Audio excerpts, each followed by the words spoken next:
dari kelompok 1 kelas 10F ingin mempresentasikan hasil observasi kami tentang sampah sungai. Sebelumnya perkenalkan, nama saya Bima Triariswo Sugianto Putra. Saya Nabila Aziza. Saya Fatia Namira. Saya Naila. Saya Kesandi. Saya Sakang Menanam. Saya Zahra Kira. Selamat menyaksikan. Sungai memiliki peran penting sebagai sumber kehidupan manusia. Namun, fungsinya kini menurun akibat pencemaran dari aktivitas manusia seperti penumpukan sampah dan limbah domestik. Menurut KLHK, tahun 2022, sekitar 60% sampah nasional berpotensi masuk ke sungai dan berakhir di laut, menjadikannya penyumbang utama marin medis di Indonesia. Kondisi ini juga terjadi di Kalimantan Selatan yang menghasilkan lebih dari 1.200 ton sampah per hari dengan pengelolaan rendah, sehingga banyak sampah terbawa ke Sungai Barito dan anak sungainya. Rendahnya kesadaran masyarakat dan keterbatasan fasilitas menyebabkan sekitar 40% sampah Banjarmasin berakhir di sungai, menimbulkan dampak seperti penurunan kualitas air, banjir, dan turunnya estetika lingkungan. Karena itu, pengelolaan sampah sungai menjadi tantangan besar yang menurut kolaborasi antara pemerintah, masyarakat, dan lembaga lingkungan. Seperti yang telah disampaikan oleh Bima, saya di sini akan melanjutkan rumusan masalah dari hasil observasi sampah sungai yang ada di Kota Banjarmasin. Yang pertama, bagaimana fenomena sampah sungai yang terjadi di Kota Banjarmasin. Yang kedua, di mana saja titik fenomena sampah sungai yang terjadi di Kota Banjarmasin. Yang ketiga, bagaimana upaya yang dilakukan untuk mengatasi fenomena sampah sungai di Kota Banjarmasin. Berdasarkan rumusan masalah yang disampaikan oleh Akila, berikut beberapa tujuan dalam penelitian ini. Yang pertama, mengidentifikasi fenomena sampah sungai di Banjarmasin. Yang kedua, mengetahui titik fenomena sampah sungai yang ada di Banjarmasin. Dan yang terakhir, menganalisis upaya yang bisa kita lakukan untuk mengatasi fenomena sampah di Sungai Banjarmasin. Berdasarkan tujuan penelitian yang sudah dibacakan oleh Namira, selanjutnya saya akan memberikan manfaat yang akan didapatkan dari penelitian ini. Manfaat penelitian yang pertama itu ada manfaat teoritis. Manfaat teoritis yang pertama yaitu penelitian ini dapat memperkaya literatur terkait fenomena sampah sungai yang terjadi di Kota Banjarmasin. Manfaat teoritis yang kedua, penelitian ini dapat menjadi referensi bagi penelitian selanjutnya yang terkait tentang fenomena sampah sungai di Kota Banjarmasin. Yang kedua ada manfaat praktis. Manfaat praktis yang pertama yaitu penelitian ini dapat menjadi bahan evaluasi bagi pemerintahan Kota Banjarmasin dalam mengevaluasi dan memperbaiki kebijakan terkait penanganan sampah sungai. Manfaat praktis yang kedua yaitu penelitian ini dapat menjadi sumber untuk memberikan bagi masyarakat yang tergolong itu dalam memberikan bantuan tepat sasaran. Manfaat praktis yang ketiga yaitu penelitian ini dapat menjadi referensi bagi masyarakat dan pemerintah dalam merancang program yang lebih efektif untuk mengatasi sampah sungai sehingga mampu berkontribusi aktif dalam menurunkan angka fenomena sampah sungai di Kota Banjarmasin. Saya akan melanjutkan pembahasan dari nilai. Sampah sungai adalah limbah padat dari aktivitas manusia yang terbawa ke aliran air, seperti plastik dan sampah rumah tangga. Sekitar 30 hingga 40% sampah plastik laut di Indonesia berasal dari sungai. Sungai yang kotor menurunkan keindahan dan bisa menjadikan sumber penyakit. Pemerintahan dan masyarakat perlu bekerja sama menjaga kebersihan melalui kebijakan dan gerakan seperti gerakan sungai bersih. Lingkungan bersih berarti bebas dari pencemaran dengan kualitas udara, air, dan tanah yang baik. Kesadaran masyarakat untuk tidak membuang sampah ke sungai sangat penting. Mengelola sungai berkelanjutan mencakup pelestarian lingkungan, meningkatkan kesadaran, dan memanfaatkan sumber daya secara bijak. Saya akan melanjutkan pembahasan selanjutnya dari Safa tentang observasi sampah sungai. Kami melakukan penelitian di 5 sungai utama di Kota Banjarmasin. Yang pertama, Sungai Martapura atau Siring yang berada di Kecamatan Banjarmasin Tengah. Yang kedua, Sungai Kelayan yang berada di Kecamatan Banjarmasin Selatan. Yang ketiga, Sungai Gardu yang berada di Kecamatan Banjarmasin Timur. Yang keempat, Sungai Alak di Kecamatan Banjarmasin Utara. Dan yang terakhir, Sungai Jafri Jamzam di Kecamatan Banjarmasin Barat. Alasan kami memilih lokasi tersebut karena memiliki tingkat pencemaran sampah yang bervariasi, bertujuan untuk memberikan gambaran menyeluruh permasalahan sampah di sungai di kota. Jenis penelitian ini bersifat kualitatif deskriptif. Tujuan dari penelitian ini untuk melakukan pendalaman untuk memahami fenomena sosial dan perilaku manusia. Selain itu, mendapatkan perspektif para pihak yang terlibat. Data yang dikumpulkan berdasarkan observasi langsung, sumber referensi terkait, dan analisis upaya penanganan sampah sungai. Baik, saya akan melanjutkan penjelasan dari teman saya Abel. Teknik pengumpulan data yang pertama adalah observasi atau pengamatan langsung. Observasi adalah melakukan pengamatan disertai pencatatan terhadap kondisi, objek, atau peristiwa yang terjadi di lokasi penelitian secara langsung dan sistematis. Yang kedua ada studi literatur atau kajian pustaka. Studi literatur adalah pengumpulan data kepustakaan dari berbagai sumber seperti buku, jurnal, artikel, dan lain-lain untuk membentuk karangan teori yang relevan dalam penelitian. Dan yang terakhir, kami tidak lupa juga melakukan wawancara. Wawancara adalah komunikasi tatap muka antara dua belah pihak atau lebih, dari mana pihak satu bertindak sebagai pewawancara dan pihak yang lain menjadi narasumber. Penelitian melakukan wawancara dengan warga sekitar beberapa sungai yang dijadikan sebagai penelitian. Teknik yang kami gunakan adalah analisis data deskriptif. Sifat analisis data deskriptif terbentuk penelitian yang bertujuan untuk mendeskripsikan fenomena yang ada, baik fenomena alamiah maupun fenomena buatan manusia.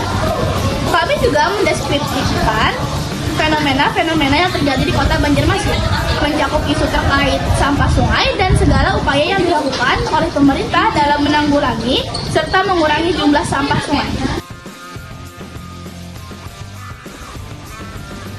Selanjutnya saya akan melanjutkan penjelasan dari Sanli.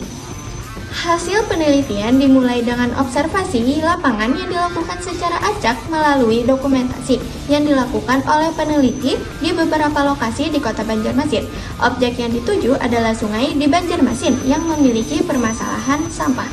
Fenomena-fenomena tersebut menjadi landasan penelitian dalam mengkaji upaya penanganan sampah di sungai. Teknik pengumpulan data yang kami gunakan yaitu melalui teknik wawancara.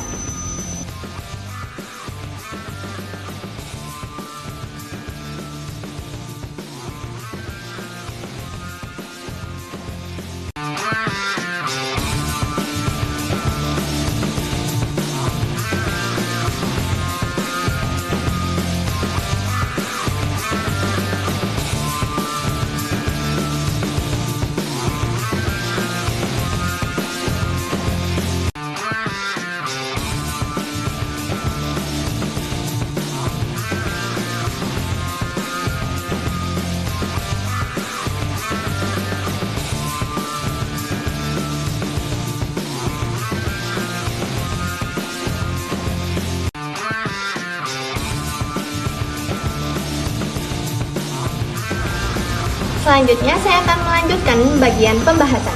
Jumlah volume sampah di kota Banjarmasin pada tahun terakhir 2024 berdasarkan data dari Dinas Lingkungan Hidup. Berikut ini sajian data jumlah volume sampah menurut bulan di kota Banjarmasin pada tahun 2024. Volume sampah menurut bulan di kota Banjarmasin tahun 2024 pada bulan Januari berat sampah sebesar 11.370.040 kg dan volume sampah sebesar 71.326 meter kubik. Pada bulan Februari berat sampah sebesar 10.753.900 kg dan volume sampah sebesar 67.461 meter kubik. Pada bulan Maret berat sampah sebesar 11.305.160 kg dan volume sampah sebesar 70.919 meter kubik.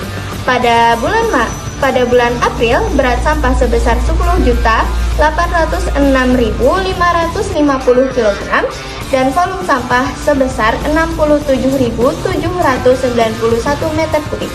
Pada bulan Mei berat sampah sebesar 10.564.040 kg dan volume sampah sebesar 66.270 meter kubik. Pada bulan Juni berat sampah sebesar 10.447.800 kg, dan volume sampah sebesar 65.540 meter kubik. Pada bulan Juli, berat sampah sebesar 10.467.710 kg dan volume sampah sebesar 65.665 meter kubik. Pada bulan Agustus, berat sampah sebesar 9.938.590 kg dan volume sampah sebesar 62.346 meter kubik. Pada bulan September, berat sampah sebesar 9.926.710 kg dan volume sampah sebesar 62.272 meter kubik.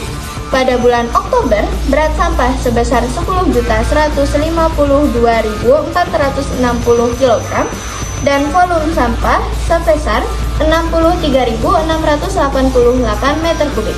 Pada bulan November, berat sampah sebesar 10.882.595 kg dan volume sampah sebesar 68.268 meter kubik. Pada bulan Desember, berat sampah sebesar 11.337.230 kg dan volume sampah sebesar 71.371 meter kubik. Total berat sampah pada tahun 2024 adalah 127.992.785 kg dan volume sampah sebesar 802.917 meter kubik. Berdasarkan data volume sampah menurut bulan di Kota Banjarmasin tahun 2024, diketahui bahwa jumlah sampah yang dihasilkan setiap bulan mengalami fluktuasi. Volume sampah tertinggi tercatat pada bulan Desember sebesar 71.371 meter kubik, diikuti bulan Januari sebesar 71.326 meter kubik, yang kemungkinan disebabkan oleh meningkatnya aktivitas masyarakat pada masa liburan akhir tahun. Sementara itu, volume sampah terendah terjadi pada bulan September dengan jumlah 62.272 meter kubik. Secara keseluruhan, total volume sampah yang dihasilkan selama tahun 2024 mencapai 802.917 meter kubik, dengan rata-rata sekitar 66.910 meter kubik per bulan. Data ini menunjukkan bahwa Kota Banjarmasin menghasilkan sampah dalam jumlah besar setiap bulannya, sehingga diperlukan pengelolaan dan pengolahan sampah yang efektif agar tidak menimbulkan dampak negatif terhadap lingkungan, sungai, dan kawasan perkotaan. Saya akan melanjutkan penjelasan dari Melal. Beberapa upaya yang telah dilakukan oleh pemerintah Kota Banjarmasin. 1. Mengurangi sampah plastik. Larangan kantong plastik diberlakukan sejak 2019 untuk mengurangi sampah plastik. Dengan kebutuhan penegakan dan edukasi lanjutan. 2. Meningkatkan bank sampah di sepanjang Sungai Martapura. Pemerintah Provinsi Kalimantan Selatan menambah 20 bank sampah baru dan membangun 12 unit usaha bank sampah di bantaran Sungai Martapura untuk meningkatkan kesadaran masyarakat agar tidak membuang sampah sembarangan serta mendorong pengolahan sampah menjadi bernilai ekonomi. 3. Mengantisipasi sampah dari hulu Sungai Martapura. Pemerintah Kota Banjarmasin menyiagakan petugas untuk mengantisipasi sampah dari hulu dengan koordinasi lintas daerah dan melibatkan dinas PU guna menangani sampah seperti eceng gondok, ranting, dan batang pohon secara cepat. 4. Program asli untuk kebersihan dan edukasi lingkungan. Program Sungai Martapura Asri oleh Dinas Lingkungan Hidup Kalsel meliputi pembersihan sungai, pengumpulan sampah, dan edukasi masyarakat, termasuk pengumpulan 1,5 ton sampah di Banjarmasin, serta mendorong warga untuk berhenti membuang sampah ke sungai. 5. Kolaborasi Kelurahan Basiri. Kelurahan Basiri turut menjalankan program Sungai Martapura Asri dengan mengedukasi warga agar tidak membuang sampah ke sungai, serta melibatkan Karang Taruna, tokoh masyarakat, dan aparat setempat.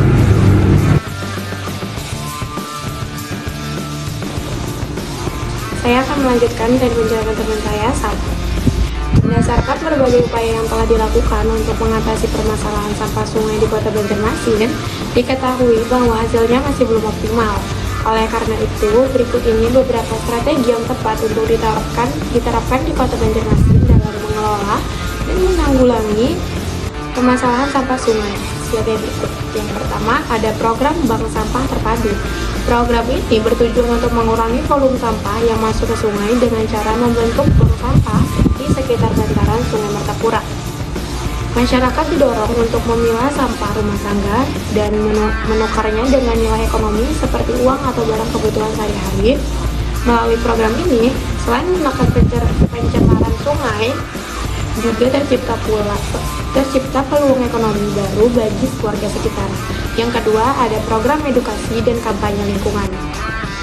Program ini berfokus pada peningkatan kesadaran masyarakat terhadap pentingnya menjaga kebersihan sungai. Kegiatan ini dilakukan melalui penyuluhan, lomba kebersihan, dan kegiatan gotong royong yang melibatkan sekolah, karang taruna, dan juga komunitas lokal. Edukasi ini diharapkan mampu menumbuhkan rasa tanggung jawab kolektif untuk tidak membuang sampah sembarangan. Yang ketiga atau yang terakhir, program penegakan hukum lingkungan. Program ini menitik beratkan pada penerapan peraturan daerah tentang larangan pembuangan sampah ke sungai secara tegas dan konsisten. Pemerintah kota dapat memberikan sanksi administratif, denda, atau kerja sosial bagi pelanggar. Tujuan utamanya adalah memberikan efek jerah sekaligus menegaskan bahwa kebersihan sungai merupakan tanggung jawab bersama yang dilindungi oleh hukum. Kesimpulan dan saran yang bisa kita ambil dari upaya mengurangi sampah sungai di Kota Banjarmasin adalah berdasarkan hasil pembahasan dapat disimpulkan bahwa sampah sungai di Kota Banjarmasin masih menjadi persoalan serius. Pada akhir tahun 2024 tercatat berat sampah mencapai 127.992.785 kg dengan volume 802.917 meter, menunjukkan tingginya produksi dan penumpukan sampah, terutama di Sungai Martapura yang menjadi pusat aktivitas masyarakat kota. Untuk mengatasi hal ini, pemerintah Kota Banjarmasin telah melakukan berbagai langkah seperti larangan penggunaan kantong plastik, peningkatan bank sampah di bantaran sungai, serta program Sungai Martapura Asri yang berfokus pada kebersihan dan edukasi masyarakat. Meskipun demikian, upaya ini masih perlu diperkuat dengan menegakkan aturan, kolaborasi lintas wilayah, dan partisipasi aktif warga agar pengolahan sampah sungai berjalan lebih efektif dan berkelanjutan. Selanjutnya, saran dari kami, pengelolaan sampah sungai di Kota Banjarmasin perlu diperkuat melalui program bank sampah terpadu, program edukasi lingkungan, dan program penegakan hukum lingkungan. Ketiga program ini dapat berjalan efektif dengan kolaborasi antara pemerintah Kota Banjarmasin, Dinas Lingkungan Hidup, sekolah, dan komunitas masyarakat, sehingga kebersihan sampah sungai dapat terjaga dan lingkungan kota menjadi lebih lestari. Sekian presentasi dari kami. Mohon maaf jika ada salah. Terima kasih. Wassalamualaikum warahmatullahi wabarakatuh. Dadah.